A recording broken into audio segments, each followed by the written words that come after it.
ቤት ሳይሆን ሲኒማ ቤት እኮ ነው ያልኩሽ። ከጋብቻ ጋር ምን አገናኘው? ሲኒማ ቤት እኮ ያው ቤርጎ ቤት በለው። ፊልሙን አይቶ ከሚወጣው ሰው በላይ ዓለሙን አይቶ የሚወጣው ሰው ይበልጣል። በር ላይ ሲወጡ ጠብቀ ስለ ፊልሙ ታሪክ በጠይቃቸው አንድ የሚነግር ሰው አታገኝም። ከዚህ በላይ ማብራሪያ ሳጨምርብኝ ፈጠን ብዬ ስሜት ውስጥ ያስገባታል ብዬ የተማመንኩበትን ፊልም ከፈትኩ። ድንገት አክተሩ ልጅቱን ወደ ራሱ ስቦ የመጠመጣት ጀምር። አይኮርመው አልሁና በልቤ ቀስ ብዬ ማህደርን በጎና አየኋት።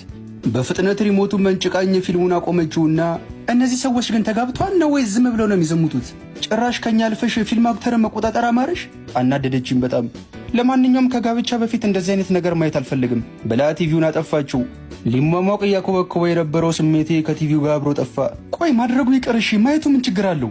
ማህደር ግን ሳልፈልግ ሌላ ሴት ጋር እንዲህ የገፋፋሽ ነው ታውቂያለሽ አይደል? ደግሞ ቅዱስ መጽሐፉ ሳይቀር አትከላከሉ ተሰጣጡ ነው የሚለው። ጥቅሶችን ለራስህ የፍትወት ስሜት እያመቻቸ ያለ ቦታቸው አትጥቀስ። ለማንኛውም ምድር ነገ ትጠፋለች ቢባል እንኳን ካልተጋባን ምንም የምናደርገው ነገር የለም። እርግጠኛ ነሽ ከተጋባን በኋላ ራሱ ትሰጭኛለሽ?